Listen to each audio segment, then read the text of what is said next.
starting from 10 to 20 years. It may be as low as 2 years. So in people of this subcontinent, including Bangladesh, may develop chronic rheumatic heart disease even after 2 years of having carditis. And the entity is sometimes known as juvenile mitral stenosis if the patient develops mitral stenosis, and they may develop even after 2 years. So presentation is, it is protein presentation. Protein means like proteus. All of you remember amoeba proteus, the organism, unicellular organism, always changing its shape. That means there is no particular shape. Meaning that rheumatic fever also does not have any particular presentation, stereotype presentation. It may vary. Some patients develop, majority of the patients develop arthritis. Some develop carditis, some chorea, and still some patients develop skin manifestations. And onset is acute febrile illness. It starts with fever. Carditis develops in 40 to 60% of the cases. This pericarditis, myocarditis, and endocarditis does not occur in presence of valvulitis. That means if there is pericarditis and myocarditis, invariably patients will develop endocarditis. Constitutive murmur of mitral regurgitation is the hallmark of acute rheumatic fever. It tends to recur, as we mentioned, and patient develops rheumatic heart disease. Polyarthritis develops in still more percent of patients, about 75% is migratory in nature. Migratory means that if some joints are involved and the joint was affected in a prior time get resolved, and still after a subsequent time newer joints are involved. It resolves in less than 1 month. Severity is inversely related to carditis. Those having more carditis has less arthritis. Those having more arthritis have less carditis, vice versa. Some patients develop Sydenham's chorea, some skin manifestations like subcutaneous nodule, and there is some of the patients develop erythema marginatum. It is evanescent. Evanescent is the thing who is perishes. It is present for a brief period and subsequently disappears. To be very honest, in my practical, personal practicing life, I have seen only one person having erythema marginatum during my internship period, and my colleagues may be seeing still more patients. But it is evanescent when it does not persist for a long time. It is pinkish, grayish, mostly in the trunk, extending centrifugally from center to periphery. Other manifestations is malaise, anemia, abdominal pain, rapid sleeping pulse, tachycardia out of proportion to fever. We call it undue tachycardia. Some patients may develop even epistaxis. Investigation, there is no definite laboratory test. This is a period of COVID infection, and all of us know that RT-PCR is the test which can confirm the diagnosis. But for rheumatic fever, there is no test like that. There is no single test which can confirm that the person has acute rheumatic fever. So diagnosis is based on combination of clinical manifestations and laboratory investigations of previous group A streptococcal infection. If we do blood test, there will be raised TSR. C-reactive protein will be raised, which correlates with the disease activity. ASO titer representing the first streptococcal infection is raised. It increases in 1 month of onset of pharyngitis, status in 3 to 6 months, and comes to baseline in 1 year. So these things should be kept in mind during or advising this ASO titer. ECG, prolonged PR interval, tachycardia, chest X-ray, cardiomegaly because of myocarditis and pericarditis, endocarditis, pulmonary congestion if there is heart failure. Echocardiogram is confirmatory of auscultatory findings because some patients, these are young patients, may have fever. Even fever may produce some functional murmur. There may be even some innocent murmur with some coexistent febrile illness. So it is the only test, that is echocardiogram, can only confirm that the auscultatory findings that the patient has carditis. It excludes non-rheumatic causes like physiological murmur, congenital heart disease, because it is a disease of 5 to 15 years of age. Some of the patients may even have congenital heart disease with coexistent fever. So these things may be differentiated by doing echocardiogram. Follow-up valvular insufficiencies, if patients develop valvular insufficiency and other changes, chamber changes, pulmonary hypertension, valvular thickening, left ventricular function, all should be followed up by echocardiogram. So the diagnosis, there is already mentioned, there is no diagnostic test, single test. We have to take shelter of, take the help of some criteria. It's called Jones criteria.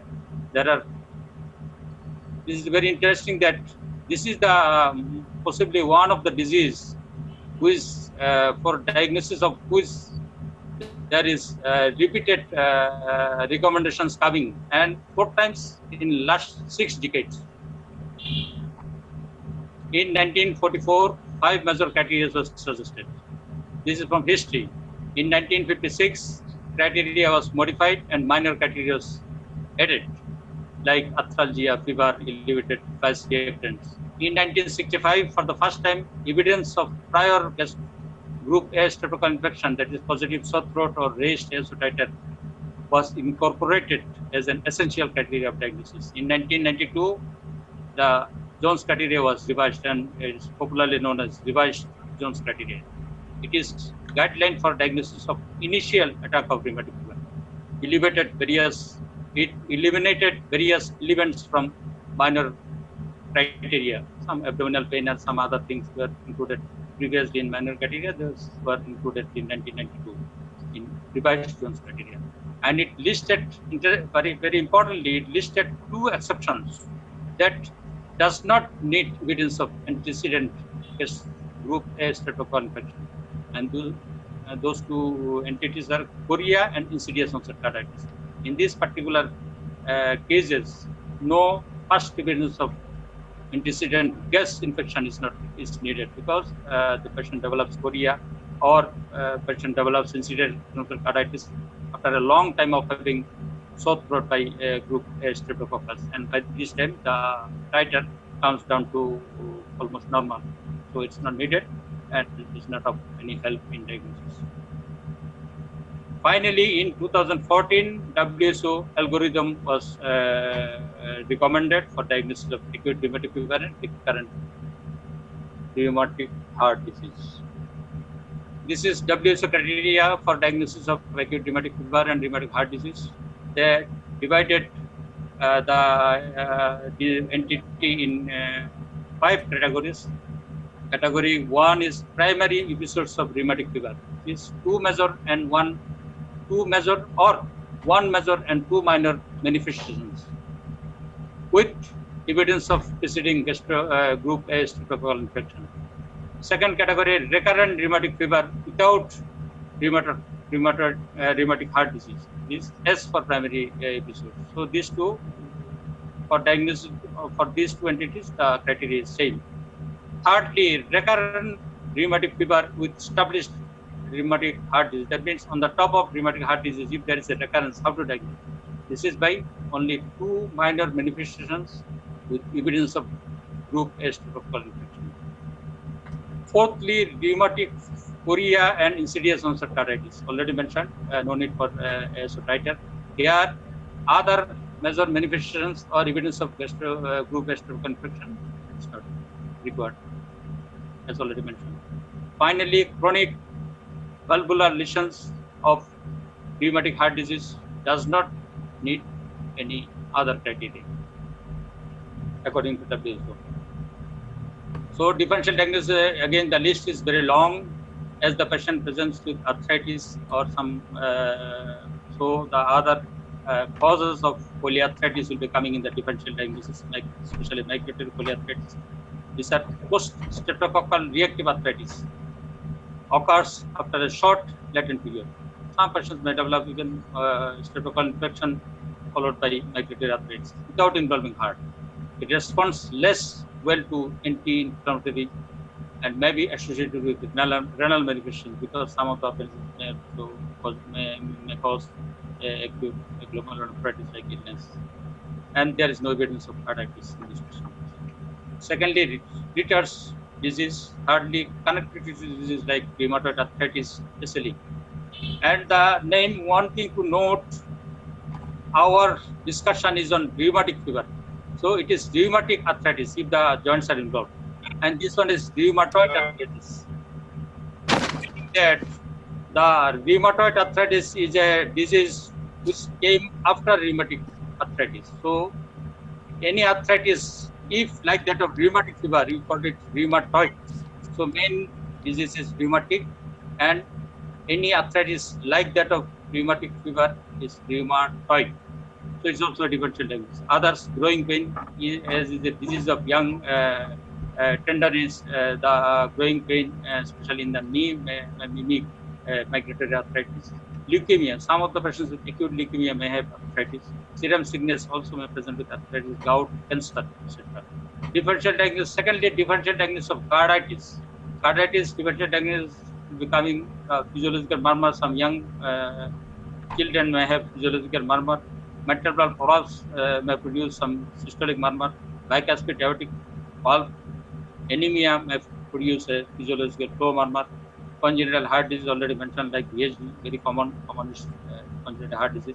Subvalvular aortic stenosis, VHD, these will be all coming in differential diagnosis of a murmur. Atypical seizures, these are differential diagnosis of Sydenham's chorea.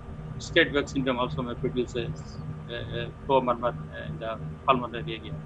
And differential diagnosis of chorea, it means Sydenham's chorea, the other cause of chorea like Huntington's chorea. In pregnancy may have some sorts of seizure, drug, oral pill, depressions, anticonvulsants, atypical seizure, Wilson's disease, all are differential diagnosis of Sydenham's chorea. Now coming to treatment, aim of treatment is symptomatic relief, that is suppression of inflammation and minimizing cardiac damage, eradication of pharyngeal streptococcal infection. These are all aim of treatment. So bed rest or chair rest. How to be bed rest? What is the recommendation? This recommendation was made possibly 10, 30, 20, 30 decades ago. This is if the cardiac status is, if the patient does not have any carditis, bed rest for 2 weeks and gradual embolization for 2 weeks. If the patient have carditis but no cardiomegaly, on X-ray and other tests, the rest should be 4 weeks with gradual embolization for another 4 weeks. So a rule of 2 and 2, 4 and 4. Carditis with cardiomegaly, if there is cardiomegaly, the rest should be 6 weeks and gradual embolization for 6 weeks. Again here 4, 4, 2, 2, 6, 6 like that.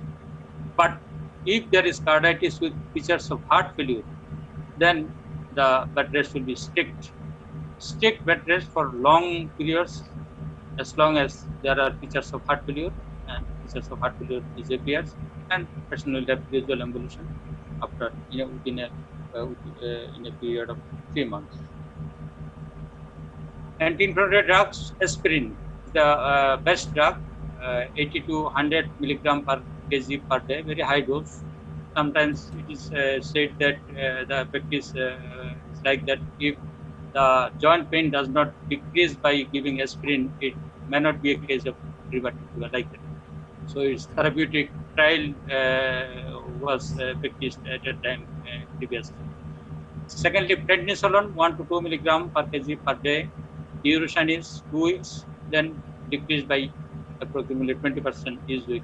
So gradual tapering. This is for prednisolone. And anti-failure, if there is features of heart failure. Surgery, mitral valve replacement in severe mitral regurgitation with heart failure is not very practiced. Possibly patients having acute rheumatic fever with mitral regurgitation with heart failure, the ideal treatment should be mitral valve replacement. Now prevention, which is more important. Prevention may be primary, may be secondary. Primary prevention means antibiotic for group A streptococcal pharyngitis to prevent development of acute rheumatic fever. 6 to 12 units of very, very simple and very age-old drug, that is penicillin. The drug which was invented by Alexander Fleming, the first antibiotic. And very interesting thing is, this organism still does not have any resistance against this penicillin.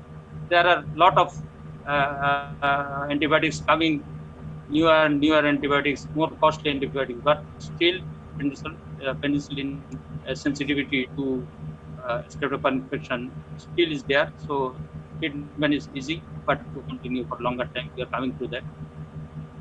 So 6 to 12 units of benzathine penicillin or oral penicillin B 250 milligram twice daily for 10 days. This is for 10 days, and previous injectable parental one is single dose. Secondary prevention is with benzathine penicillin, same drug, 1.2 million units, 3 weekly or monthly, preferably a 3 weeks interval. And now the important thing is how long to continue this prophylaxis. Again, there are some categories of patients with rheumatic fever without carditis. This is not very common, but luckily, if the patient does not have any carditis, only rheumatic fever, migrated polyarthritis, and other skin manifestations like that, the duration is 5 years after the last attack of rheumatic fever, or up to 21 years of age. Which one is longer?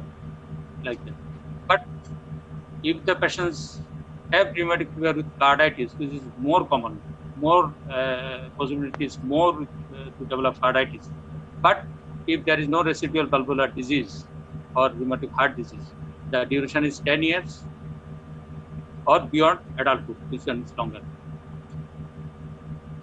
Thirdly, if the patients having rheumatic fever with carditis with residual valvular disease, which is present in most of our patients, that is residual valvular disease. Almost all of majority, I should say, most all of our patients have some sort of residual valvular heart disease. That is chronic rheumatic heart disease. So prophylaxis should be continued lifelong. When the diagnosis is important for us, when the diagnosis of rheumatic fever must be probable rather than definitive. There are some patients where diagnosis, because diagnosis for there is no diagnostic test, which can definitely diagnose. The length of prophylaxis can be shortened in proportion to the doubt of the physician as in his diagnosis. So it is up to us. We physicians will be determining how long to continue.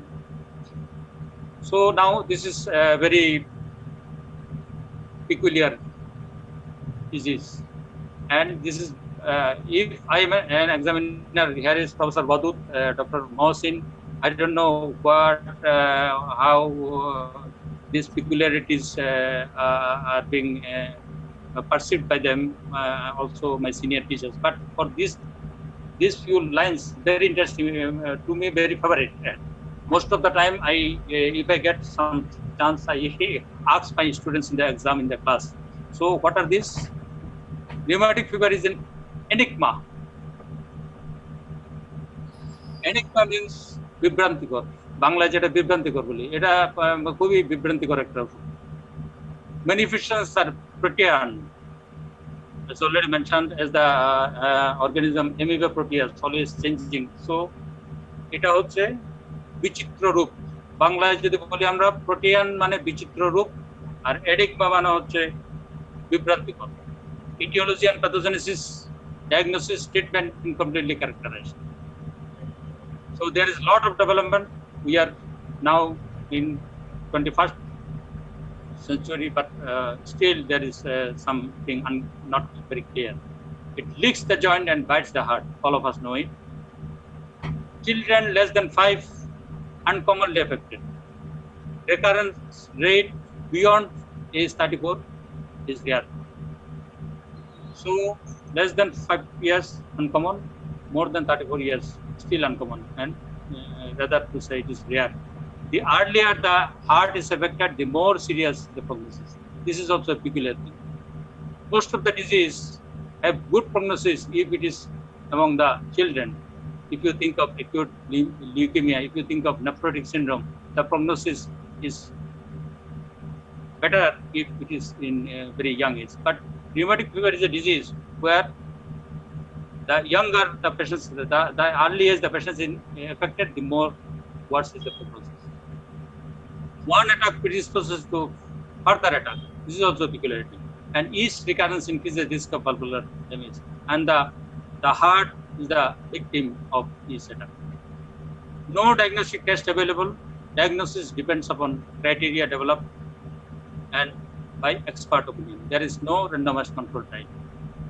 Diagnostic criteria is frequently updated, as 5 times updated up till now. Some countries there are countries like New Zealand and Australia who have their own diagnostic guidelines. They allow carditis to be diagnosed by echocardiogram. although this is not being followed by many other countries, not a recommendation by other societies. But the New Zealand and Australia, they do echocardiogram to diagnose carditis. So pathogens of rheumatic heart disease. Now, the sequelae of rheumatic fever is rheumatic heart disease. There is two categories. One is stenosis, another is regurgitation. So if there is rheumatic carditis, there will be progressive fibrosis and fusion of cusp. And if the cusps are fused, the commissures are fused, there will be stenosis. Stenosis will produce pressure overload. For example, in mitral stenosis, there will be pressure overload in the left atrium. Also, if there is carditis and fibrosis and distortion of the cusp, there will be defective closure resulting in regurgitation. So most of the patients in acute rheumatic carditis develop mitral regurgitation or sometimes aortic regurgitation. And with passage of time, there is stenosis with fusion of the cusp. But there are patients who at the beginning develops rheumatic mitral regurgitation and continues at mitral regurgitation, where there is defective closure of the valve producing regurgitation. And there are some patients where mitral stenosis regurgitation coexist. So isolated mitral stenosis occurs in case of 25% of the patients having rheumatic carditis. Mitral stenosis and regurgitation combination in 40%. Mitral stenosis and aortic regurgitation in more or less 15%. The percentage cannot be may vary from group to group, from authority to authority. There are patients who develop mitral regurgitation along with aortic stenosis in more or less 10%. And some patients develop mitral stenosis with aortic stenosis, less than 10%. Other combinations, 2%. And there is, I have not shown any combination, any percentage that is mitral stenosis with tricuspid regurgitation. In fact, the percentage is very high. But as the tricuspid regurgitation is a functional one, it is not a direct involvement of rheumatic carditis. It is because of dilatation of the right ventricle. That's why I have not put any percentage. So these are pictures for our students, not of very informative for our faculties. So it is seeing that mitral valves are involved by carditis, and there is defective closure of the cusp, and the blood is regurgitating from left ventricle to the left atrium. As a result, left atrium is dilated, hugely dilated, and also left ventricle is hugely dilated, producing there is regurgitation throughout the whole system. That's why there is pansystolic murmur at the apex. And in the echocardiogram, Doppler echocardiogram, you are seeing that the colored jet, mosaic jet is entering into hugely dilated left atrium and is coming back again to the left ventricle in the next diastole. And here there is more fusion of the cusp, thickening of the cusp with passage of time in patients with rheumatic carditis, producing stenosis. And isolated mitral stenosis develops in about 20% of the patients, and in combination in more than 40% of the patients. So if the valve is stenosed, the left atrium dilates, but dilatation is not to that extent of mitral regurgitation. So this is pressure overload of the left atrium, and that was volume overload in case of mitral regurgitation. So, but here less blood is coming to the left ventricle. Left ventricle is relatively unaffected, and there is no dilatation. So, left ventricle in mitral stenosis, the only chamber which is remains in a very comfortable manner is left ventricle. There is no load on the left ventricle. The load is carried by left atrium, and there is development of pulmonary hypertension. After that, the right ventricle, right atrium will be affected, and as a result, patient will at one time develop congestive heart failure. So in this patient, there will be mid-diastolic murmur, and if echocardiogram is done, color Doppler will show the jet, that is the stenotic orifice, can be located, and putting the cursor on that area, the spectral Doppler, especially the pressure half-time method, will diagnose the orifice area, mitral orifice area. curated. Here you'll be seeing that it may occur even in acute rheumatic carditis or as a sequel of rheumatic carditis, that is rheumatic heart disease. The aortic valves are regurgitant. The blood is coming back from the aorta to the left ventricle. As a result, left ventricle is undergoing volume overload. Left ventricle is squeezed, dilated, and during diastole, blood is regurgitating into the left ventricle. So, as the regurgitation is during diastole, so there is early diastolic murmur, as you see. And here also there is a regurgitant jet filling the aortic aorta, left ventricular aorta. And here there is aortic stenosis, but please try to note it down that isolated aortic stenosis occurs only in 2% of the patients with rheumatic fever. Mostly congenital, like I said, and other things already discussed by Professor. So, if there is mitral aortic stenosis, the left ventricle will be undergoing hypertrophy,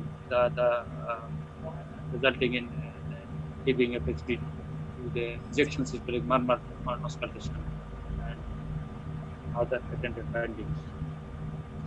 So, the clinical features of rheumatic heart disease, if we consider all regurgitation, stenosis, aortic, mitral, at a time, at a glance.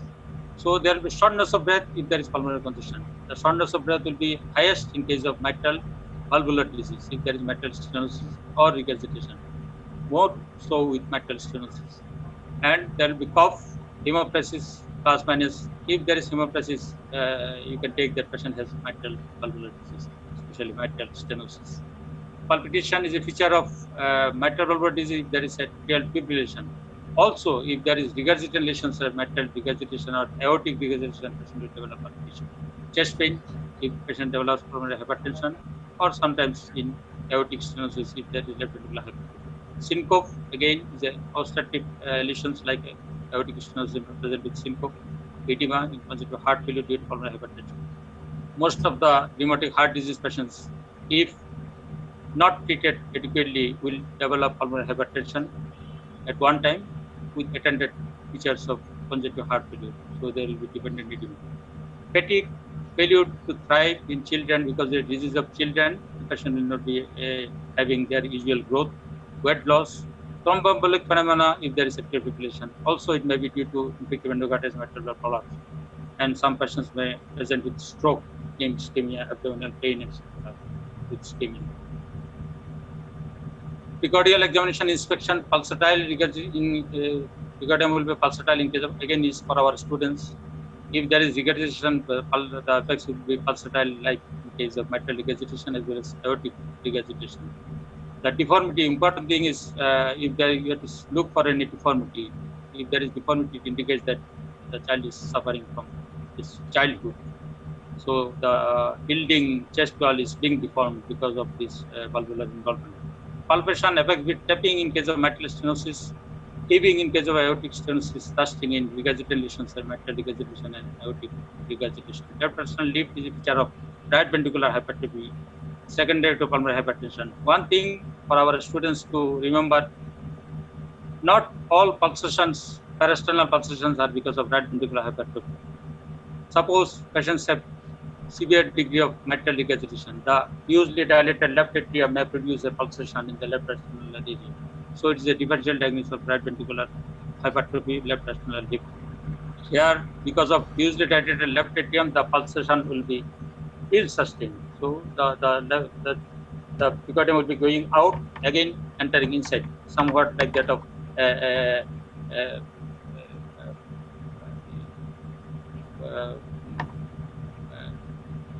usually pulsatile precordium. Pulsation P2 will be palpable in case of pulmonary hypertension. Thrill, diastolic thrill in mitral stenosis, systolic thrill may be found in mitral regurgitation and aortic stenosis.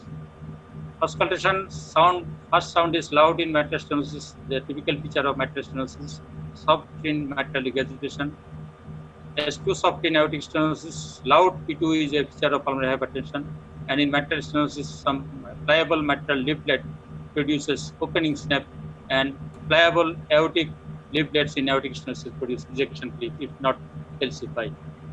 Murmur, systolic ejection murmur in case of aortic stenosis, systolic murmur in case of mitral regurgitation and tricuspid regurgitation, diastolic murmur, mid-diastolic in case of mitral stenosis and tricuspid stenosis. Sometimes in aortic regurgitation patients have Austin fin murmur, this is also mid-diastolic murmur. Early diastolic murmur in aortic regurgitation, pulmonary regurgitation, developing in patients with pulmonary hypertension, long-standing pulmonary hypertension, is called Gram-Still murmur, and sometimes mitral stenosis with sinus rhythm may produce pre-systolic murmur. Investigations: ECG, P mitrally is a feature of mitral stenosis, P pulmonary feature of pulmonary hypertension. If atrial fibrillation is very clear from ECG, left ventricular hypertrophy in mitral regurgitation, aortic stenosis, and right ventricular hypertrophy, there is pulmonary hypertension with R greater than S, as you know in E1. Chest X-ray, very typical in left atrial enlargement found in mitral valvular disease, mitral stenosis and regurgitation, left ventricular hypertrophy in mitral regurgitation, and aortic stenosis. Remember, please, my students, aortic stenosis at the beginning for a long time there is no cardiomegaly. If there is cardiomegaly, that indicates that patient has developed some features of heart failure. And right ventricular hypertrophy in mitral valvular disease, right ventricular hypertrophy you cannot see in posterior anterior view. You have to do a left lateral view. That retrosternal space will be obliterated, meaning that right ventricle has come more forward, more near to sternum. Others, post-anterior dilatation may be present in aortic stenosis. Upper may be present in mitral valvular disease. Is a typical finding of pulmonary venous hypertension. Sometimes in congestive heart disease there is right-sided pleural effusion.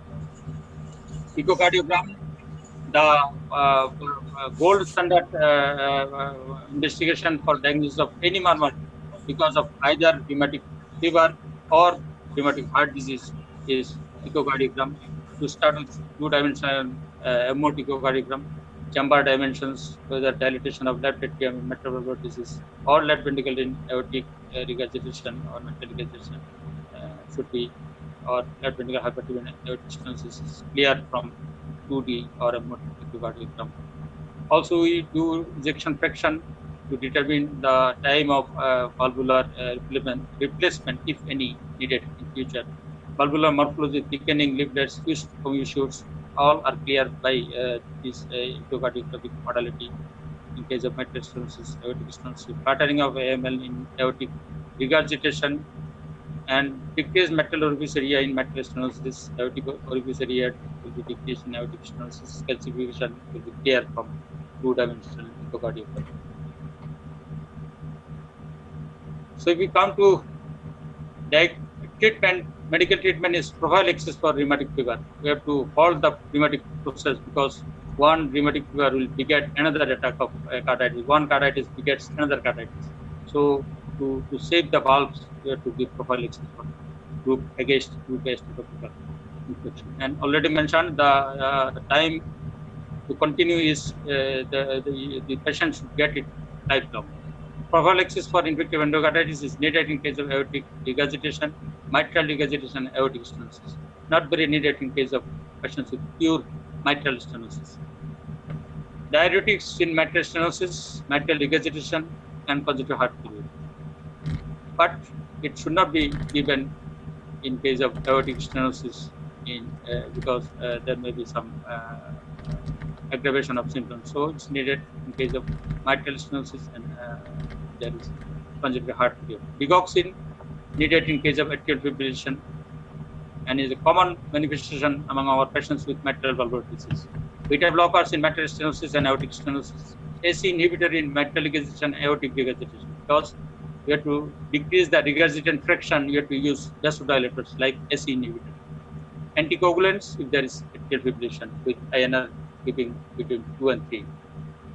Treatment in interventional treatment now practiced in our country as well as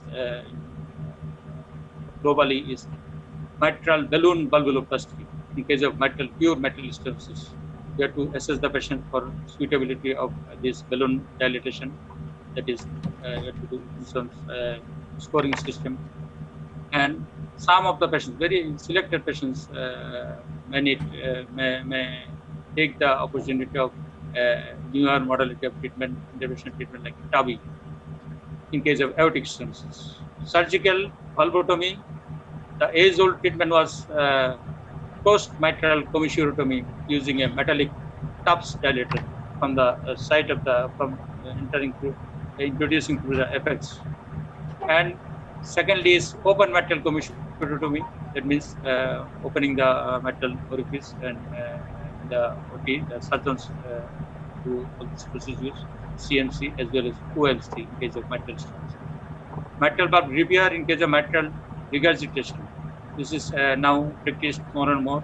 For rheumatic involvement of mitral valve in form of mitral regurgitation, the aim of the surgeon or the person treating is as long as possible to keep the native valve in situ.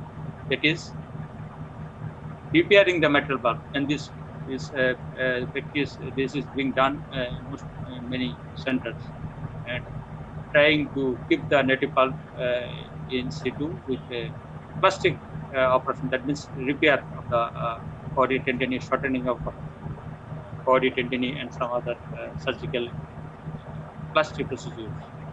Finally, the valve replacement is the answer. That is mitral valve replacement or aortic valve replacement, may be metallic as well as bioprosthetic. So the determination of time of replacement of mitral these valves is very crucial. That means these valves, the patient having rheumatic heart disease should have replacement of mitral valve in a time where there is no obvious left ventricular dysfunction. If the patient develops florid left ventricular dysfunction, and replacing valve will be no use.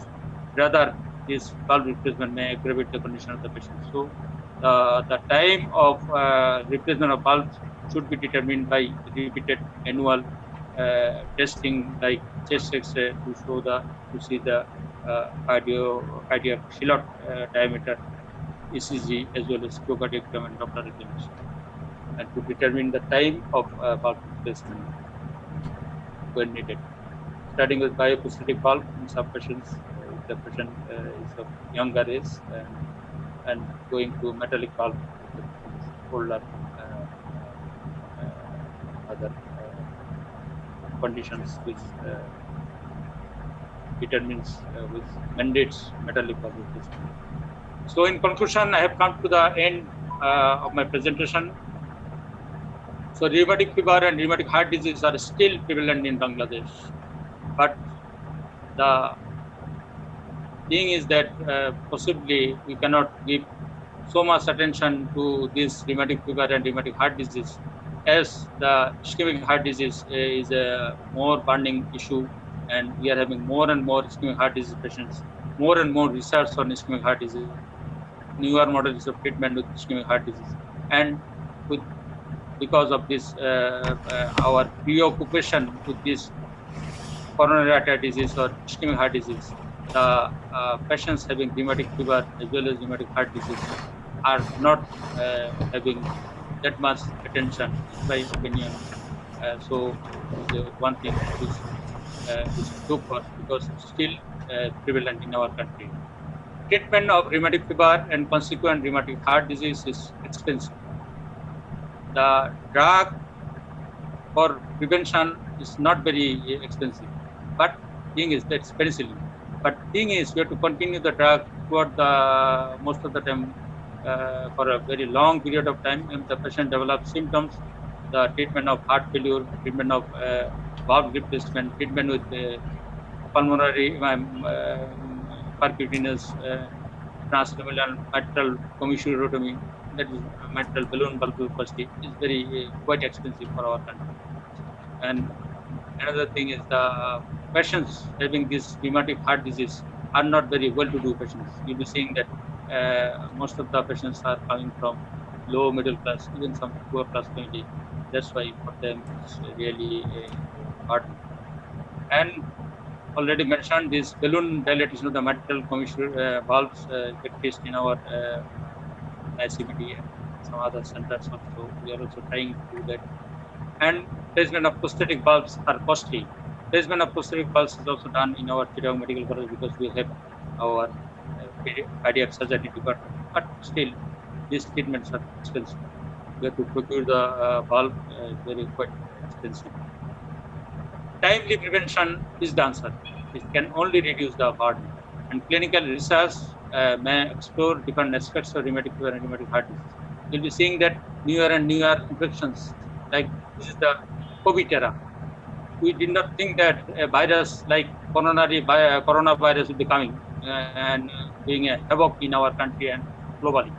In the same way, it may happen that all of a sudden the rheumatic fever has become a very involving many of our patients, because still many of our populations are slum dwellers. There is a problem in population. So that's why we have to continue our research on rheumatic fever and rheumatic heart disease. We have a center in Dhaka, rheumatic fever and prevention of heart disease center. So needs further attention, ongoing research. So with this, I conclude my presentation. Thank you very much for patient hearing. Thanks to President of IPDI, Professor Wadud, my dear Wadud, and thanks to Dr. Mohsin to give me an opportunity to present this thing. This is a book, actually. This not a book, it's a booklet or something like that. A cardiology query. What I presented here, this is for our students. Most of the things are contained in this book in the form of a question and answer. If any of our students desire to have this, they will be getting it in future as a complimentary copy when the situation will be under our control, because this time is really difficult. So thanks to all students from home and abroad. Thanks to our cardiologists, senior cardiologists, also some of my teachers, some of my very senior cardiologists are connected. I give thanks and express my gratitude to all of them. Thank you. The first descriptions suggestive for rheumatic fever were first available. Sir, अपने screen share तक top कर दें, stop कर दें. At that time, rheumatic fever presented only with arthritis features. In the 19th century, doctors started identifying that chorea is associated with this arthritis. In the later part of 19th century, the heart disease is a important integral part of rheumatic heart disease, as a very important prognostic factor come to play. It seems that the biology of rheumatic fever has changed over the centuries. And we talk about Duquesne Jones, who has done the actual the diagnostic criteria.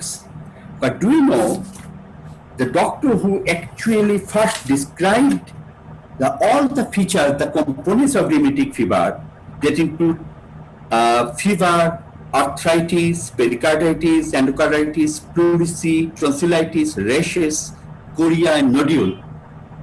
There's Walter Butler Chitty. Yes. Candy. And he's the first person actually who described all those things. Later, these are well organized by Duquesne Jones. And his initial criteria actually did not include arthritis, it included arthralgia.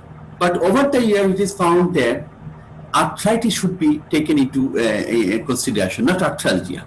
So the modified Duquesne criteria in 1954, they described it as a key factor. But nowadays, in the recent diagnosis, again we have come to accept that the arthralgia is a factor. And we ask the questions, the students the question, what's the difference between the present criteria, modified criteria, present criteria, and the Duquesne Jones criteria? We ask the question, the students, what's the role of echo in diagnosing acute rheumatic fever? Because the Australians and the New Zealanders, in Australia, they have done the research mostly on Aboriginal people. They have shown that as around 50% of the patients with rheumatic heart disease cannot recall, do not have any clinical manifestation of rheumatic fever in the back history. So insidious onset carditis is a factor that should be taken account. And that's why that can be identified by echo. That can manifest only a fever with a slight arthralgia, that's it. But in echo, if you get the MR, you should think this is a possible rheumatic fever. The Australians have established it. If you can elaborate. Yeah. Thank you, Professor Wadud. Wadud, you are also a contributor of that booklet. You remember that? And Yes, sir. exactly, you mentioned in the chapter of acute rheumatic fever and chronic rheumatic heart disease. I put the quotation from William Charles Wells, as you mentioned. It was in 1812. He said that rheumatic fever does not deform the joints, but kills the patient due to involvement of heart. And subsequently, this quotation came like that: rheumatic fever bites the heart, leaks the joint. Yeah. This is the great man who first described it in 1812. So you are right. Thank you. Dr. Khalid Mohsin sir, you could comment? Thank you. Thank you. But Thank you, my friend Dr. Prabir, for a very elaborate presentation. Actually, acute rheumatic fever is almost like a forgotten disease nowadays because of the early treatment of streptococcal sore throat by antibiotics without a prescription has led to dramatic reduction of the incidence of acute rheumatic fever. We were fortunate to see some cases, but our students or the next generation of cardiologists probably they will have very little chance to see acute rheumatic fever. They may see the chronic rheumatic heart disease with or without recurrence. That is important, but they should know how to treat a patient with acute carditis. Prabir has already said. I would just emphasize one thing, that first 2 weeks only steroid, middle 2 weeks steroid with aspirin, last 2 weeks only aspirin. And regarding the school attendance of the children, if a child develops heart failure from rheumatic fever, he or she should not attend the school during that year. That is that the patient should be educated like this. And another problem is raised ASO titer. Many of the patients are being treated for months or years together with a raised ASO titer. In our country, the population level, actually we don't know, but it is relatively high. The 200 is not the level which is acceptable in our country. Maybe 400 will be normal, but raised ASO titer is not even a minor criteria. It is the evidence that the patient had a streptococcal infection in the past and the immune system has fought successfully to fight against that disease. So the raised ASO titer should not be used as a criteria for prescribing penicillin for a long time unnecessarily. And another thing, in pregnancy, we should keep in mind there is very high chance of rheumatic recurrence during pregnancy.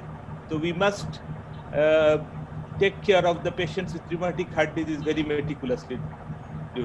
And another thing regarding the Sydenham's chorea, it is sometimes labeled as a historical conversion reaction, particularly in girls. We must be very careful about it because they have some hypotonia, some involuntary movement.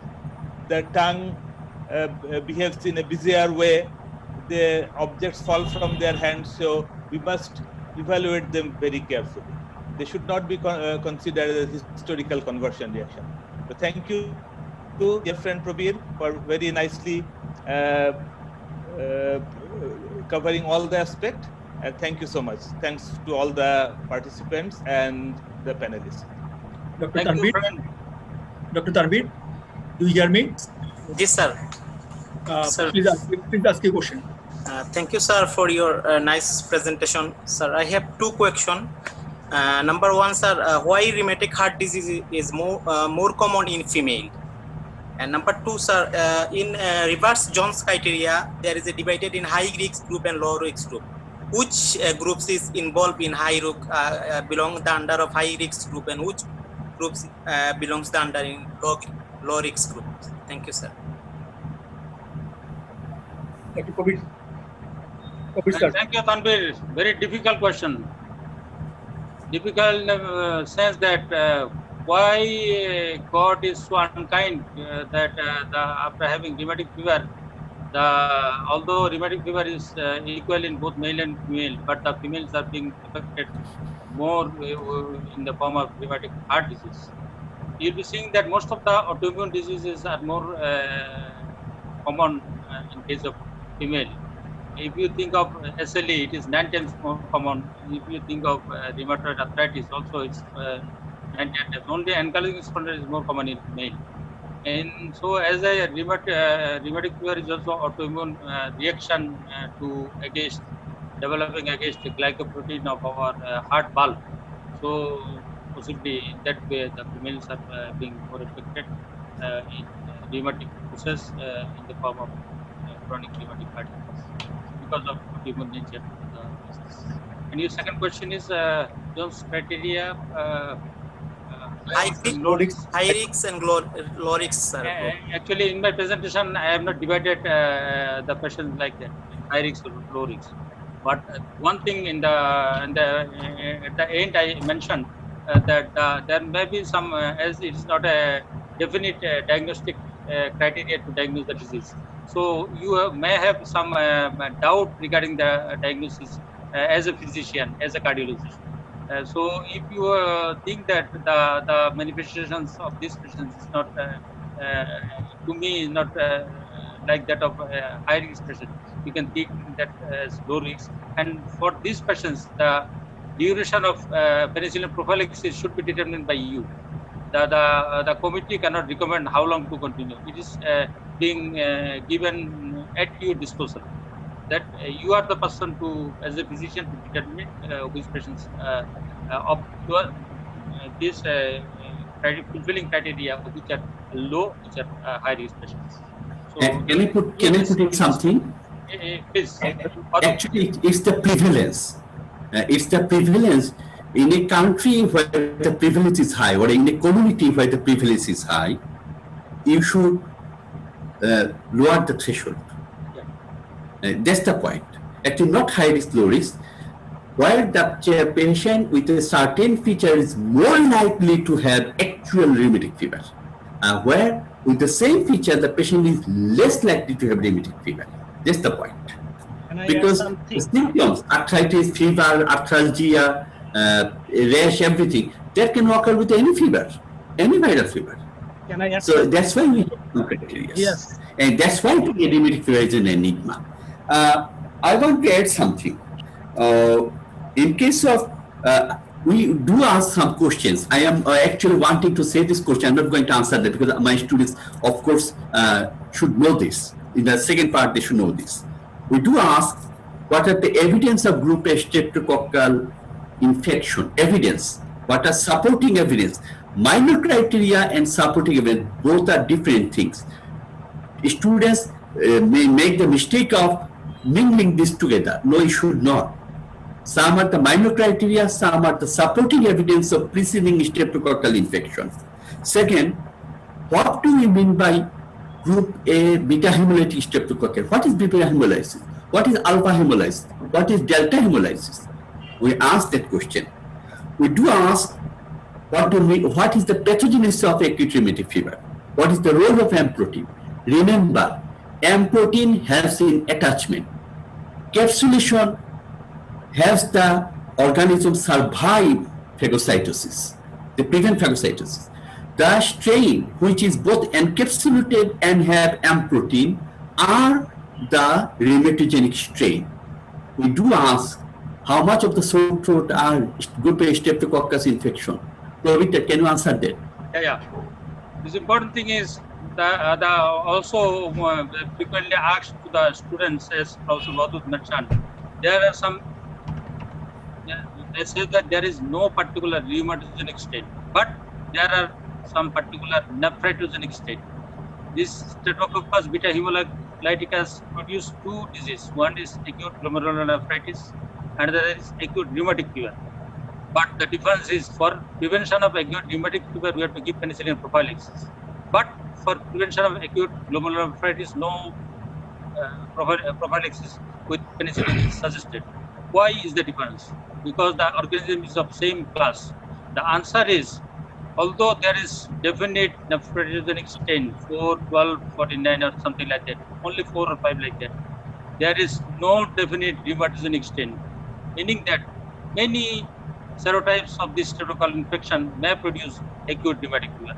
So if there is sore throat, we are not sure that this particular organism is producing sore throat, and we are not still sure that whether this organism, this infection will be followed by the involvement of myocardium. So it is to be on the safe side, the prophylaxis should be given, should be continued, sometimes even lifelong, because unlike to that of nephritogenic stain causing acute glomerulonephritis, there is in fact no definite rheumatogenic stain. So many of the stain may produce acute rheumatic fever. That's why prophylaxis with penicillin is needed in case of prevention of rheumatic fever, not recommended in case of prevention of acute glomerulonephritis. My question was, how much of the sore throat are due to group A Streptococcus? Well, in the flow sheet I mentioned, after having sore throat, only 3% of the patients after 3 weeks develop acute rheumatic fever. 3%. Commonest cause of sore throat is actually viral. Dr. Prabir, Around more than 70% are viral. Khaled want to another add question something? is asked whether rheumatic heart disease can occur after a skin infection and how skin prevents. Good. It's a favorite question frequently asked by our late Professor Mashur Rahman when he taught us 4th year immunology. He said that the cholesterol of skin causes destruction of the M protein. As M protein mentioned by Professor Wadud, the M protein is being destroyed by the cholesterol present in the dermis of skin. So after scabies and any sorts of impetigo and other skin infection, the development of acute rheumatic fever is does not occur. Although this patient may develop acute glomerulonephritis. Wasim, Dr. Manoj Koidala is there. Dr. Manoj? Can he contribute something? In Nepal, they have a good rheumatic fever project. Dr. Manoj? Hello? Oh, it's me, Dr. Manoj from Nepal. Yeah. I am actually a cardiology resident. Yeah. I have one question to panelists is one of your slides showed there is secondary prophylaxis for carditis without residual heart disease, and you mentioned lifelong prophylaxis. So does it mean so should we give lifelong or it should be given for fixed time? As a American Heart Association, they recommend to give secondary prophylaxis for this kind of patients for 10 years or 20 years, 21 years, whichever is longer. So you mentioned for lifelong, so I confused. So can you elaborate it? Yeah. Actually, there are two categories. Those having residual carditis, those does not, those without residual carditis. Those without residual carditis, 10 years or after adulthood, which one is longer. But if there is residual carditis, it is lifelong. It's recommended by WHO. Although there is some variations among the societies, some American society may differ a bit. But this is for WHO. So far, WHO mentioned in 2004. If there is residual carditis, it's lifelong. So if Salam bhai achen? Salam bhai ki Dr. Manoj, do you comment? Manoj? yeah, I am listening to you. Regarding, I like to add one thing. One question just was asked by our student that regarding the definition of low and high incidence. There is a clean-cut value. If the prevalence of acute rheumatic fever is 2 or less per lakh school-going children, Per 100,000. low prevalence, or if the prevalence of rheumatic heart disease is less than 1,000, less than 1 per 1,000 general population. That is also low prevalence. That is the definition of low prevalence on the basis of two things. One is prevalence of acute rheumatic fever, another one is prevalence of rheumatic heart disease. For acute rheumatic fever, it is 2 or less than 2 per 100,000 school-going children, and for chronic rheumatic heart disease, if the prevalence is 1 or less than 1 per 1,000 adult population. So, Manor, That is Manor, yes. can you hear me? Manor, Yes. Yes. can you see the paper? Your paper is in my hand. Thank you, Manor. Manor is the person who has given so nice a paper, and I am studying this paper from last night. Thank you, sir. Rheumatic fever and rheumatic heart disease in Bangladesh, a review. Is Salam Bhai there? Thank you, sir. Salam Bhai is there? Published in Indian Sir. Heart Journal. Salam, sir. You look for him. Meanwhile, I add something. The questions we sometimes ask that how much of the acute rheumatic fever translate into chronic rheumatic heart disease? Probinda? Not all the acute rheumatic fever translated into chronic rheumatic heart disease. In the flow sheet, again, I have to go to the flow sheet. 50% of the acute rheumatic fever patients develop carditis. And How much of them actually develop chronic rheumatic heart disease? chronic rheumatic heart disease. Yeah. And if not interrupted by giving prophylaxis penicillin, these 50% of the patients, you can take that almost all of the patients will develop chronic rheumatic heart disease. The process is not halted by giving penicillin. This is my impression. You can add Dr. Rohit. Dr. Khalid Khalid Bhai, do you hear me? Unmute, sir. Thank you, Dr. Pravir, Professor Pravir for his nice. Mohsin Jalal sir phone করতেছিলেন, দেখো তো Jalal sir আছেন কিনা। ভাই সাউন্ডটা একটু clear কর। Dr. Pravir for his brilliant presentation that will give the students very much information to face the MD, DCARD or FCPS examination. That will give them much information for their preparation. One thing is that there is Dr. Monar was saying there is low risk and high risk population. Basically, the significance of the division of the population is that for diagnosis of the acute rheumatic fever, the threshold for diagnosis of the rheumatic fever in low risk population is higher in compared to high risk population. So the polyarthralgia rather than polyarthritis sometimes come into the major criteria for diagnosis in high risk population. The monoarthritis rather than the polyarthritis come into the major criteria for diagnosis of rheumatic fever in high risk population. So there is a clinical importance to divide low risk and high risk population. And while the Professor Abdul Salam sir was telling that the echocardiography has got a tremendous role now to diagnose the acute rheumatic fever. But all the studies are included. All the Dr. Shomir Audel. Echocardiography has got a tremendous role in diagnosis of the rheumatic fever now. So all the things appear that the rheumatic fever is going to be more inclusive in diagnosis. Further modification of the criteria tells us that the rheumatic fever diagnosis should be more inclusive because the diagnostic criteria as well as the introduction of the echocardiographic criteria tells us that the rheumatic fever diagnosis should be more inclusive. Thank you. Dr. Salam sir, Professor Abdul Salam. Thank you very much. Assalamu alaikum sir. কেমন আছেন sir?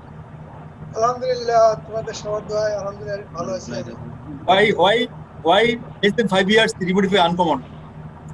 Sir? Why less than 5 years আচ্ছা। rheumatic fever is Below uncommon? 5 years. Salam Bhai, the first person to answer. Thank you very much. First of all আমি অর্গানাইজারকে ধন্যবাদ জানাচ্ছি এই Covid এর মধ্যে আমাকে ইনভাইট করার জন্য, আপনাদের সাথে থাকার জন্য। আর সমস্ত ডাক্তাররা যারা তাদেরকে আমরা হারালাম তাদের জন্য condolence from the core of my heart. সবাই সাবধান থাকবেন, এটা প্রথম কথা। দ্বিতীয় কথা হচ্ছে যে রিউমাটিক ফিভার সম্পর্কে প্রদীপদা যা বললেন, excellent lucid presentation, I really enjoy and lot of information I get from his presentation. But the thing is this, যেটা আপনি বলছেন আর কি, যে অ্যাকচুয়ালি এভরিথিং ইজ চেঞ্জিং, এবং রিউমাটিক ফিভারকে বলা হয় স্মল্ডারিং ইনফ্লামেশন। এর অর্থ হচ্ছে যে তুষের আগুন, যে তুষের নিচে কাঠ থেকে যে তুষটা হয়, সেই তুষের নিচে যখন আগুন থাকে বাইরে থেকে বোঝা যায় না, কিন্তু ভিতরে অনেক জ্বলে পুড়ে শেষ হয়ে যায়, এবং শেষ হয়ে যাওয়ার পরে যে চেঞ্জটা সেটা পরে প্রতিভাত হয়। তো সেজন্য এই ল্যাটেন্ট কার্ডাইটিস বা সাবক্লিনিক্যাল ইনফ্লামেশনকে ইনক্লুড করার জন্য World Health Association recently echocardiography criteria একটা মেজর ক্রাইটেরিয়া হিসেবে ইনক্লুড করতে যাচ্ছে। র্যান্ডমাইজড ট্রায়াল হচ্ছে বিভিন্ন সেন্টারে, বিশেষ করে high prevalence country as well as low prevalence কান্ট্রির মধ্যে এই ডাটাগুলা তারা কম্পেয়ার করে দেখে, এটাকে কম্পাইল করে খুব সহজ এটাকে মেজর ক্রাইটেরিয়া হিসেবে ইকোকার্ডিওগ্রাফি ক্রাইটেরিয়া নেওয়া হবে। আরেকটা জিনিস হচ্ছে যে আমাদের দেশে যে এসও টাইটারের ভ্যালুটা ওভার ভ্যালুড হচ্ছে। অনেক সময় দেখা যাচ্ছে যে প্রগনোস্টিক ক্রাইটেরিয়া হিসাবে ইভেন গার্ডিয়ানরাও মানে এসও ক্রাইটেরিয়াটাকে একটা প্রগনোস্টিক ক্রাইটেরিয়া হিসেবে ধরে, এটা কিন্তু অ্যাকচুয়ালি ওভার এমফাসাইজড হচ্ছে। আবার অন্যদিকে চিন্তা করলে যে হ্যাঁ, সে যে কনসাস, সে যে তার সন্তানের ভবিষ্যৎ যাতে রিউমাটিক ভালভুলার হার্ট ডিজিজ না হয় সেজন্য যে সে রেগুলার এটা করে, ডাক্তারের কাছে আসে, চেক আপ করে, এইটা কিন্তু নট আনভ্যালুড, এটাও কিন্তু ইম্পর্টেন্স কম না। সুতরাং এটাকে আমার মনে হয় যে আমরা সায়েন্টিফিক ব্যাকগ্রাউন্ডে হয়তো এটাকে ওভার এস্টিমেশন বলতে পারি, কিন্তু ক্লিনিক্যাল ব্যাকগ্রাউন্ডের এটার একটা There is another problem, sir. Sometimes when ES is normal, 200, Yes. they stop the penicillin. There is some problem, sir. They do not continue the Yes. penicillin. There is another problem. Yes, you are right, listen. হ্যাঁ, কিন্তু তখন তো আপনার আমার দায়িত্ব, ক্লিনিশিয়ানদের দায়িত্ব হচ্ছে কি তাদেরকে মানে বোঝানো যে এটা রিকারেন্স ইজ ভেরি হাই। হ্যাঁ, এটা আবার হতে পারে, যখনই তার ইনফ্লামেশন হবে, ফ্যারিঞ্জাইটিস হবে বা টনসিলাইটিস হবে, তখন আবার রিকার করতে পারে। সুতরাং ডোন্ট স্টপ, প্লিজ কন্টিনিউ ইট, এটা হলো আমার অ্যাডভাইস। আর বিলো 5 ইয়ার্স এর যে কম, এটা অ্যাকচুয়ালি there are some মানে একটা হলো ইনেট ইমিউনিটি নাম্বার 1, নাম্বার 2 হচ্ছে যে অটোইমিউন ম্যানিফেস্টেশন যেগুলা, এগুলা কিন্তু ইউজুয়ালি আফটার 5 ইয়ার্স এর মধ্যে হয় এবং 5 ইয়ার্স এর পরে হয়। Sir, do you sir English, sir? Because sir, do you speak English? Lots of Nepalese student and Malaysian student. Okay, Explain thank English. you so much. Yeah, Thank you so much. yeah. Actually, the the ectophytogenesis of rheumatic fever is variable. It is a multifactorial disorder. So the environment has the effect as well as the genetics and immunity has the effect. So why it is more less prevalent in below 5 years is not clear first. But in high prevalence country, it is sometimes it is seen that below 5 years rheumatic fever has started, and we also find some juvenile form of rheumatic valvular heart disease. And in our series in NICVD, we have performed at least 30 PTMs in juvenile rheumatic stenosis. So this is not very uncommon. So that is my comment. And another issue regarding the Sydenham's chorea, I have treated at least 3 Sydenham's chorea in my NICVD period. And one important thing is that when you add steroid as well as the for chorea, if you sodium valproate is one of the best drug. We have tested, and there are some publications also along with vitamin E supplementation, and the outcome is very good. So with these comments, I want to thanks to the organizer, particularly Madhu and Wasim and others. Thank you very much. Can I ask Dr. Shomit Patel to put in some comment? There is a rheumatic fever, I think rheumatic heart is project in Nepal going on, is it? Sorry, sir, I missed the first part of the lecture. And my question is, do you have a rheumatic fever project in Nepal? yeah, they are participating in Invictus trial. Okay. Do you have any question? My question is, like Nepal, RSD is very common in Bangladesh, as endemic. And while giving IE prophylaxis, do you HASCC guideline or do you give IE prophylaxis to all the patients with RSD? Sir? Your question is whether all patients with rheumatic heart disease should get prophylaxis. Is it?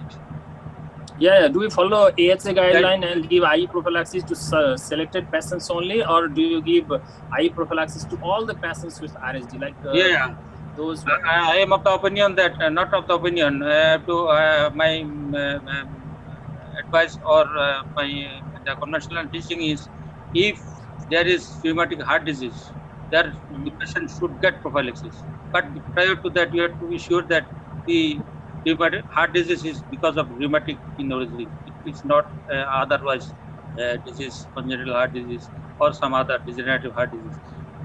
If you declare that the person has rheumatic heart disease, the prophylaxis should be given preferably lifelong. Dr. Shomit, can I put in something? Actually, in this part of the world where the prevalence is relatively high, the patient, if he has rheumatic fever, only arthritis or so on, should be given the prophylaxis for at least 5 years. Because we don't know, the chances of recurrence is quite high, given the situation, the general prevalence. But in a low prevalence country, those advisement are more acceptable. Achha. So do you have any research on that? I don't know. Khaled bhai?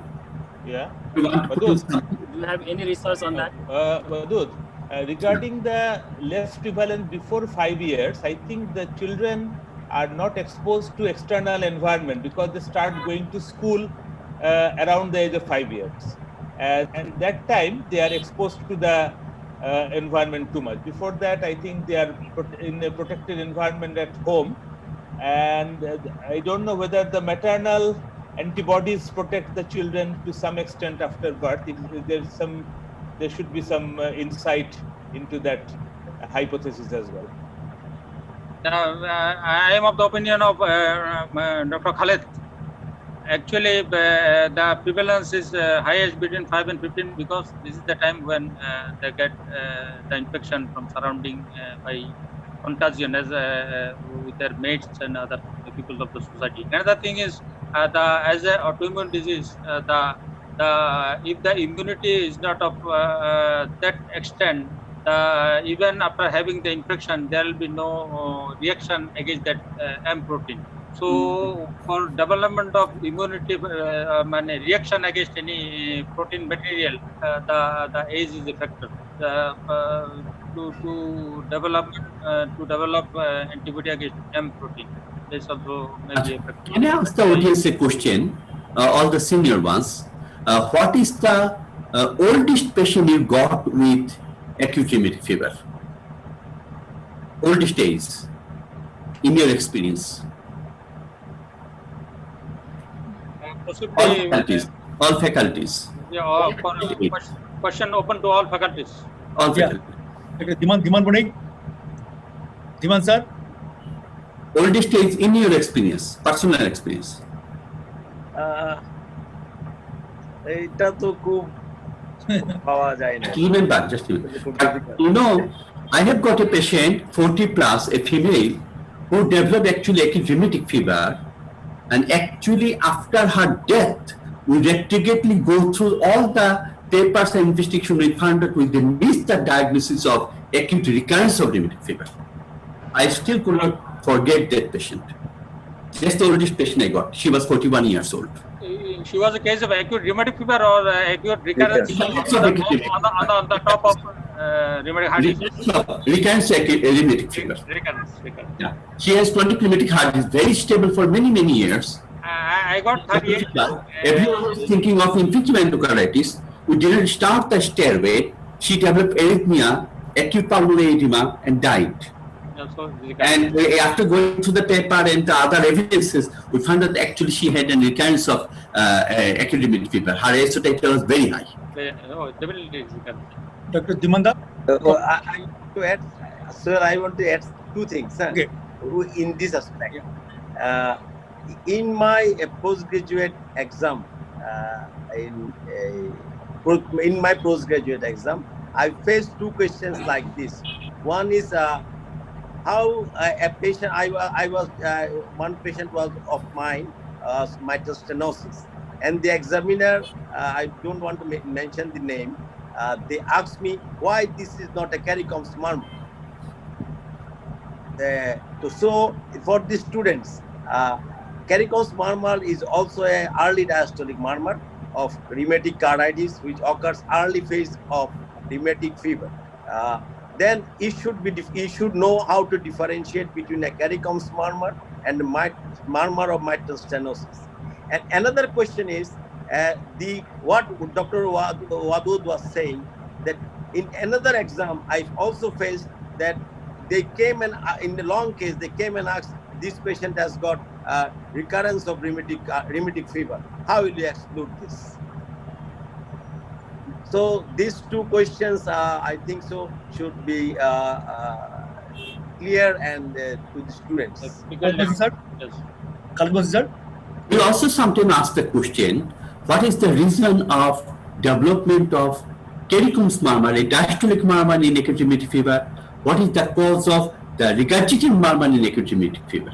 Actually, the regurgitated murmur is due to carditis. The diastolic murmur is due to valvulitis. Always remember that. Dr. Mohsin has most important issue, because the exam, yeah, who get the mitral stenosis is troubling fail for the exam. Say more troubling question. So Dr. Diman sir said, what is the Caricom murmur? What is the acute recurrence of rheumatic fever? Please explain.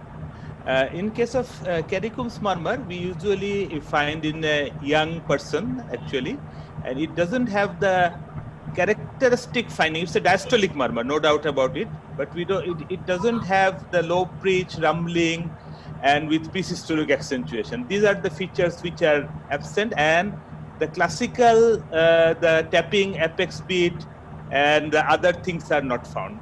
We may find a left ventricular type of enlargement, because in Caricom's murmur, it is likely to, we all should know that the initial lesion is likely to produce mitral regurgitation.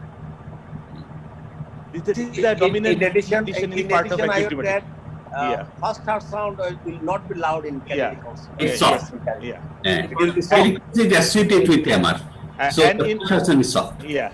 And in case of rheumatic recurrence, any patient with a sudden deterioration of a established valvular disease, we should suspect a rheumatic recurrence, particularly if the patient is pregnant. Either rheumatic recurrence or infective endocarditis. But mitral stenosis, we all know, is a intermediate to low risk lesion of infective endocarditis. So if a patient deteriorates suddenly, we must check the inflammatory markers as well as the SO titer. And if we find that these two things are increased beyond expectation, we should treat the patient with a course of steroid followed by aspirin therapy. In addition, I want to add something. The patient will be toxic in case of acute recurrence, and there will be the term who is Probit has said that there is undue tachycardia. Undue tachycardia is the feature of carditis, important feature of carditis, and the patient will be toxic. I want to add another query in this, well, not query, but in our times, there was some confusion about that whether the patient had rheumatic arthritis or other arthritis. We used to say that treatment with aspirin in adequate dose, if the patient is cured, then the patient is of rheumatic fever. These things are still valid or not? practical History also knowledge. important. Definitely. Actually, history also important. History also important, sir. Khalik, sir. Do you Still valid. The aspirin, we can differentiate the arthritis of any other causes of arthritis from the acute rheumatic fever arthritis, because many of the cases of acute arthritis are very much painful and excruciatingly painful. One of the differential diagnoses of excruciating painful joints is acute rheumatic fever arthritis. So to differentiate between all other arthritis from acute rheumatic fever arthritis is to administer aspirin and an adequate dose and see 1 week. If there is dramatic improvement, it indicates probably patient has acute rheumatic. Salam, sir. Salam, sir. Salam, sir. And the dose is very high, 50 milligram per kg, you double dose at night.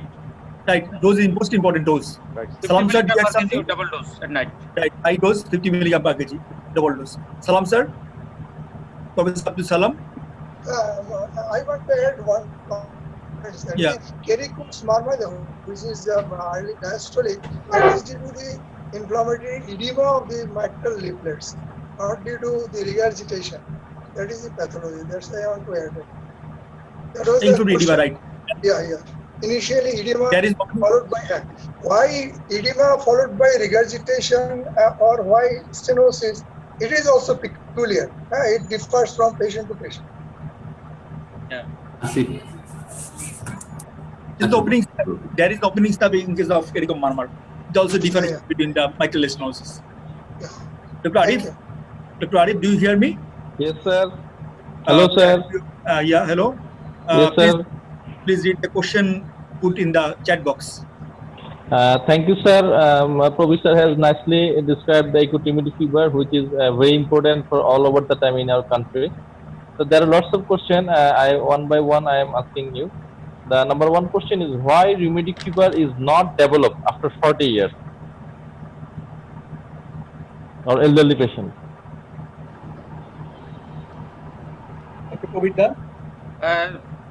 Again, why rheumatic fever is not developed after 40 years or 45 years or less prevalent? It's also an enigma of the disease. It's a Vichitra Rugi Rog.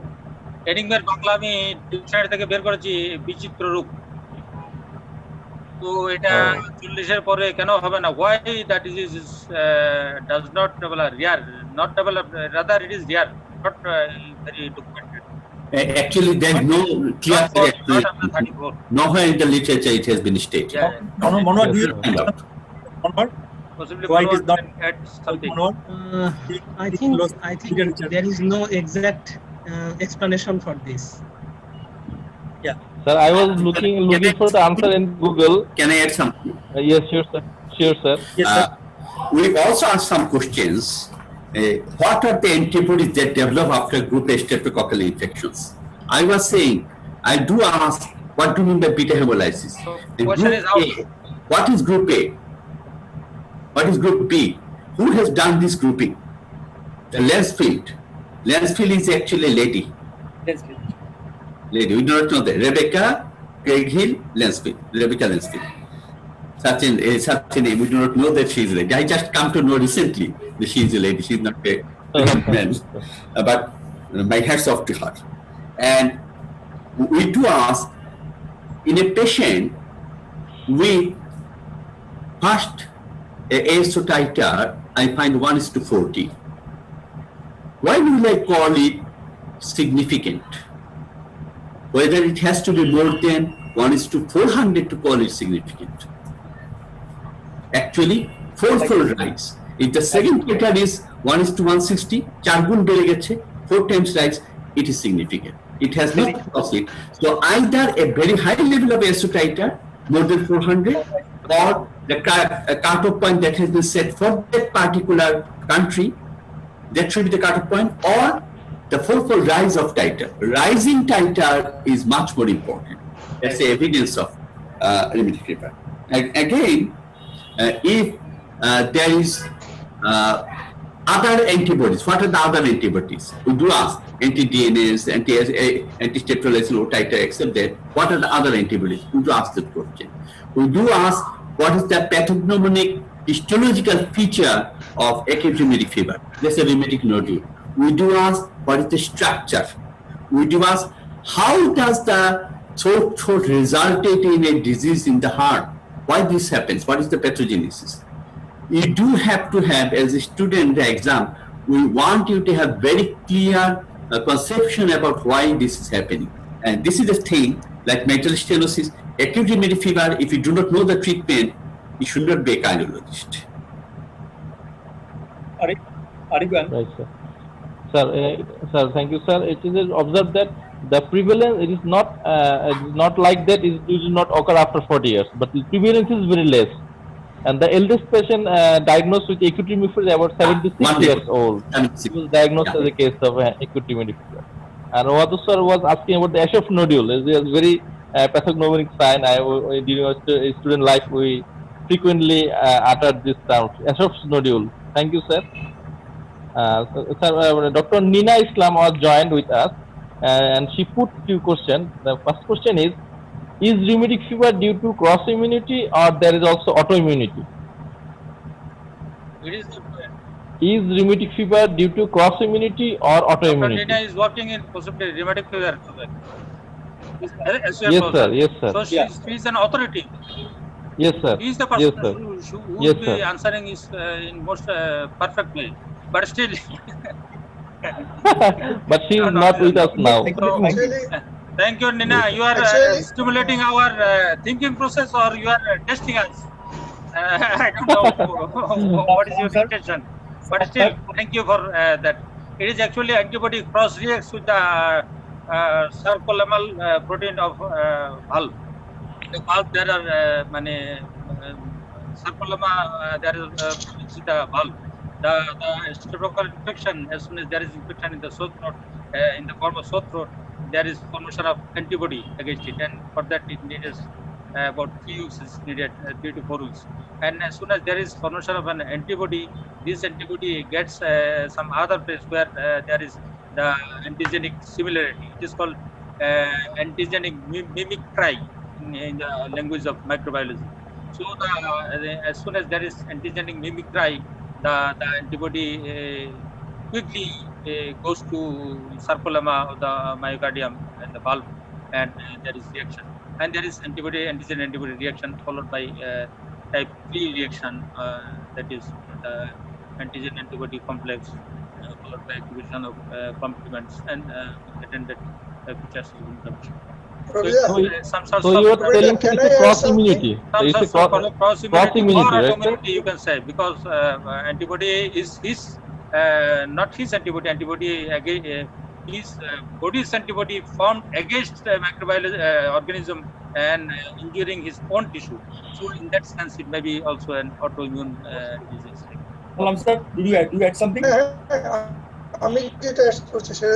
Initially, it was thought as a cross-reacting antibody, antigen reaction. But later on, it has been established that this is also autoimmune. Please, they can accelerate. That is both the theories accepted. That is cross-reactivity with mimicry, molecular mimicry, followed by autoimmunity of some of the patient, not all patients, because some of the patient continuous rheumatic recurrence and followed by rheumatic valvular heart disease. Not all. Here is the theory, that is the cross-reactivity as well as autoimmunity. Both are accepted. Some association of ear locus is also indicates that there may have some autoimmune pathogenesis. Yeah. So rheumatic fever, both cross-reactivity and autoimmunity. Yeah. Yes. So there is another question by Nina Madam. Sir. There is a possibility to have a vaccine in near future. Sir. Yeah, there are some trials also going on, still not successful, to develop the vaccine against this rheumatic fever. Because of the strain, there are many strain of rheumatic, that is group A, Streptococcus beta, hemorrhagica. There are how many strain I forgot, but there are many strains. No, Dominic. Yeah. So that's why the vaccine was not possibility of successful. vaccine is almost more next to not very hopeful. So I think due to corona, the vaccine production, the chance of vaccine due to acute treatment may be abolished because the whole world is moving protection for corona now. But against corona, the possibility is high because the protein in the wall of coronavirus is very immunogenic and is ready to develop antibody against it. So Okay, this which did not happen in case of AIDS, the thing is possibly going to happen against corona. Okay, thank you, sir. So Nina Madam has another question. The echo findings of mitral stenosis in rheumatic fever shows commissural fusion or cast fusion? Mitral stenosis. Yes, sir. Rheumatic fever, whether it is commissural fusion or cast fusion. Actually, mitral in acute rheumatic fever.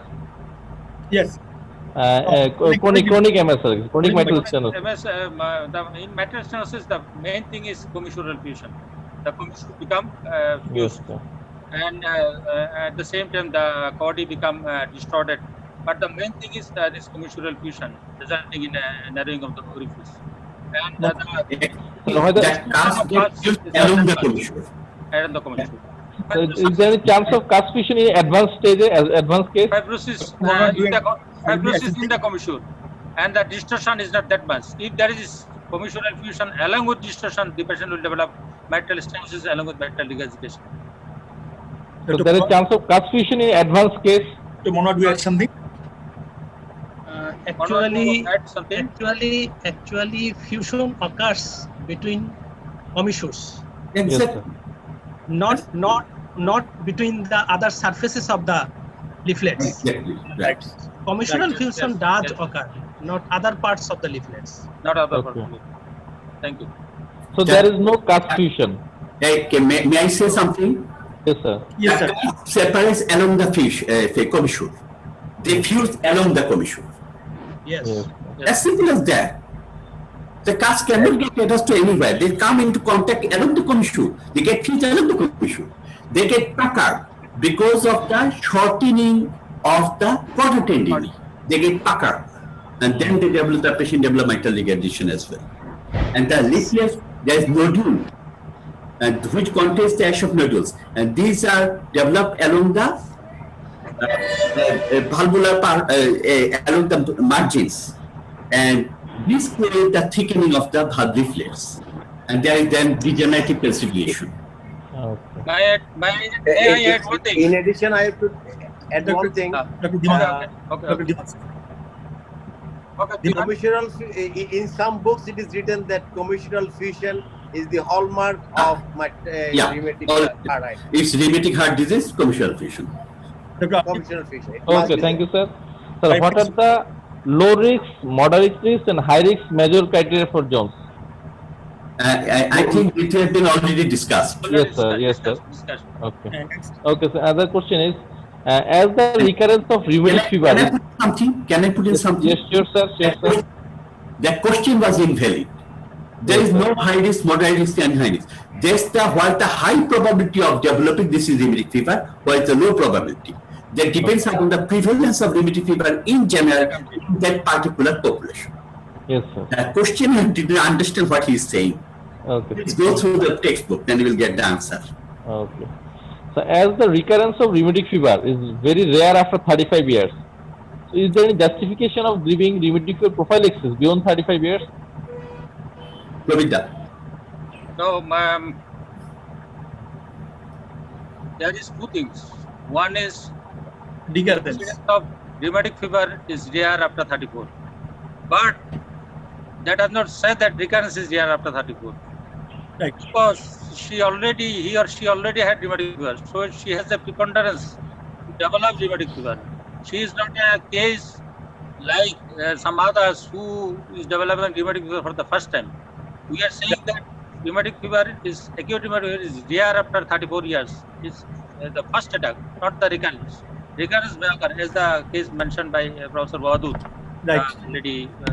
So recurrence means the disease, the character of the disease as such, there is more recurrence. One attack predisposed to next attack. One attack is more severe than the previous one. So there is no age, but that there will be no recurrence. Recurrence will be continuing throughout the possibly throughout the whole life, as she had attack of acute rheumatic fever in the younger age.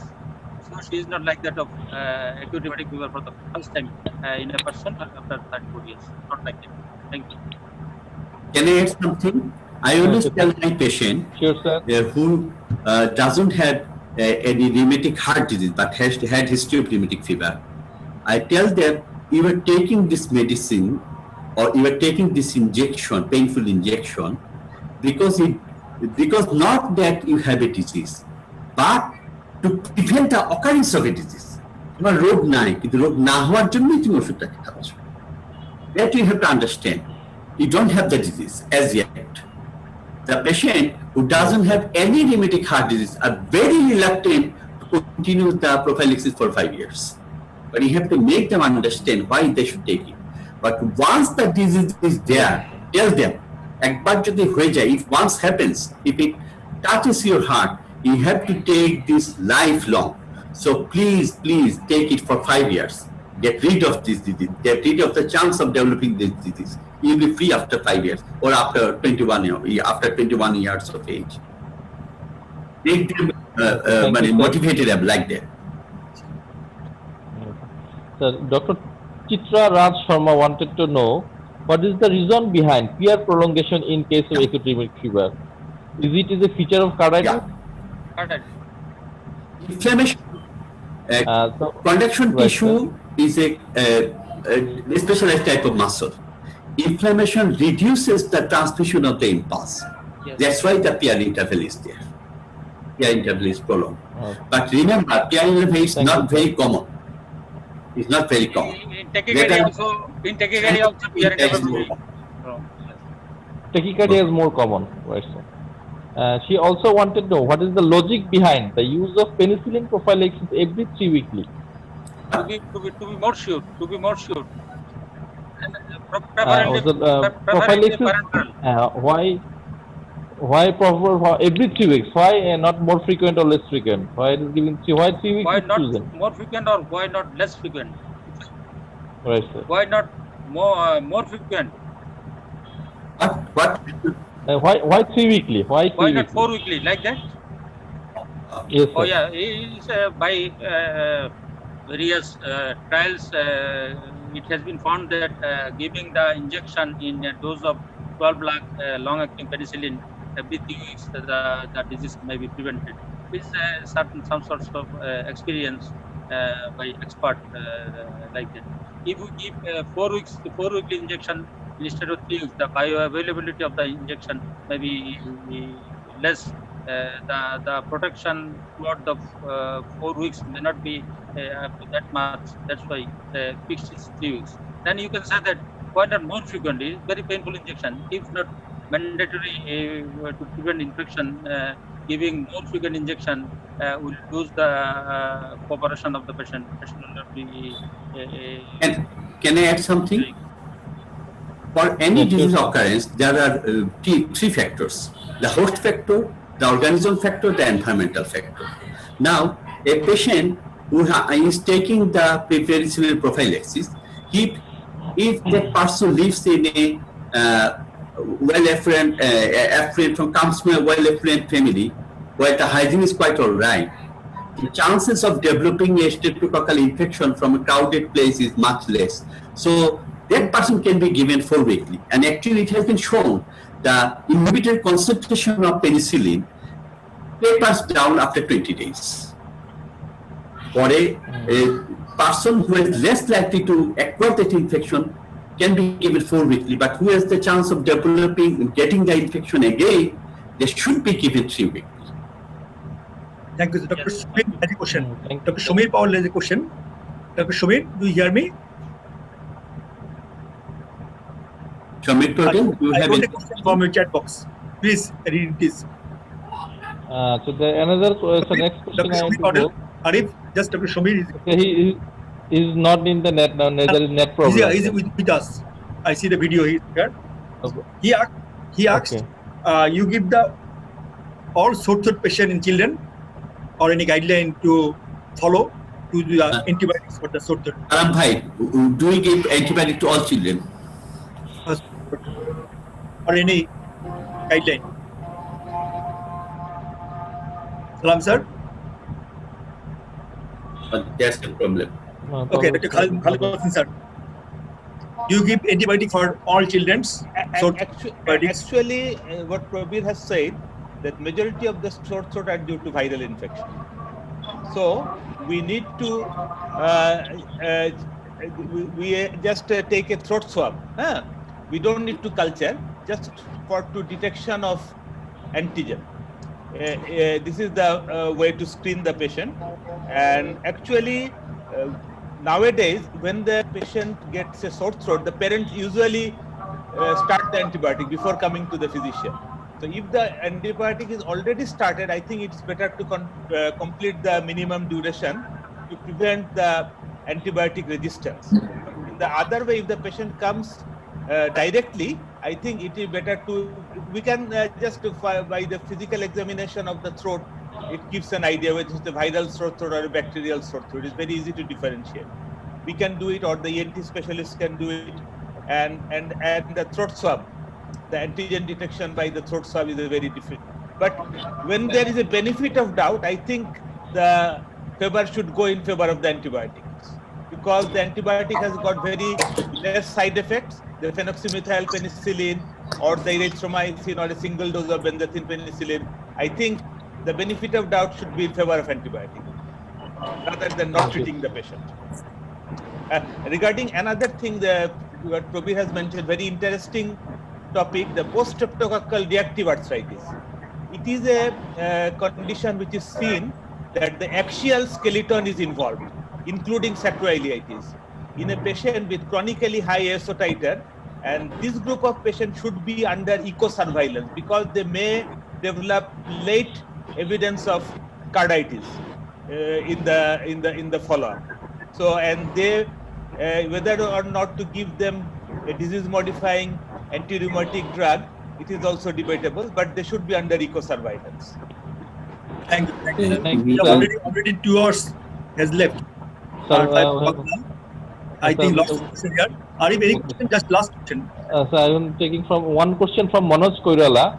Okay, I wanted to know what is the first line treatment of Sydenham's chorea? What is the first line treatment of Sydenham's chorea, Dr. Prabir? Sydenham's chorea, almost always is a picture of rheumatic fever, acute rheumatic fever. So the first drug should be given is penicillin. And for control of this Sydenham's chorea, as Salam Bhai has already mentioned, possibly valproate can be used. But there are some other drugs in the area of neurologists for control of this involuntary movement.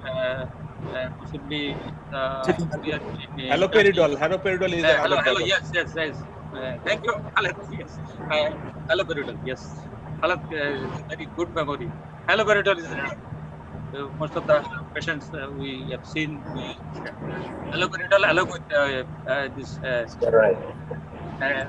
Parkinil to prevent this side effect like that. Also, can you hear me? Manoj Koirala here. Yes.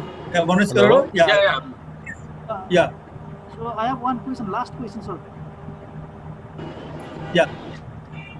How frequently you encountered penicillin sensitivity or death after injection in Bangladesh? Actually, good question. Very pertinent question.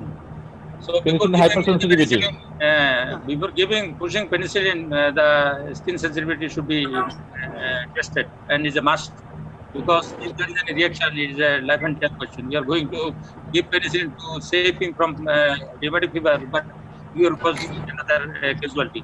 So in our country, what I think is a routine, and then our nursing staff very well know that before giving penicillin, skin should be tested.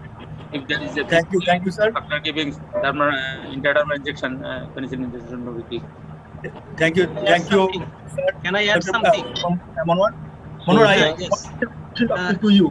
Manoj, one question. Question to you. Injectable penicillin. and sometimes you use the oral penicillin. Who especially could choose injectable oral? Any injectable oral?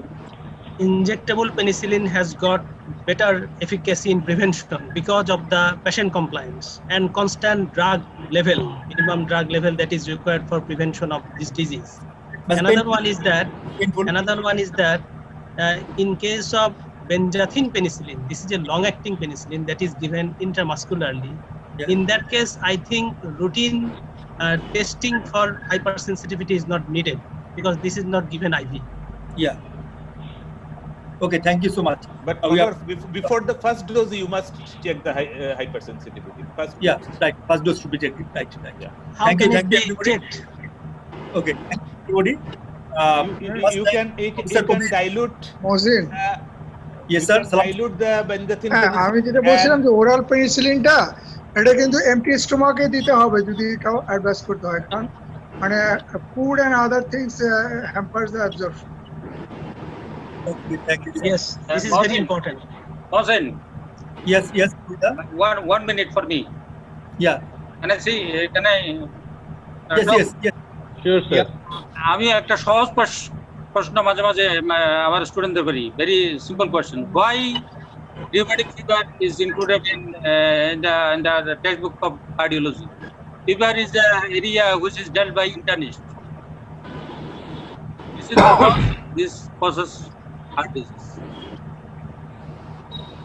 তো এটা তো বাত শুধু বাত নয়, আমরা সবাই খুব মনক্ষুণ্ণ আছি। আমি এই বাত জ্বর পড়তে পড়তে ওই যে এনিগমা পড়তে পড়তে আমার 2 লাখ প্রফেসর লুৎফর রহমান স্যার আছেন কিনা জানি না, উনি খুব সুন্দর কবিতা লিখেন কিন্তু সবাই জানেন হয়তো।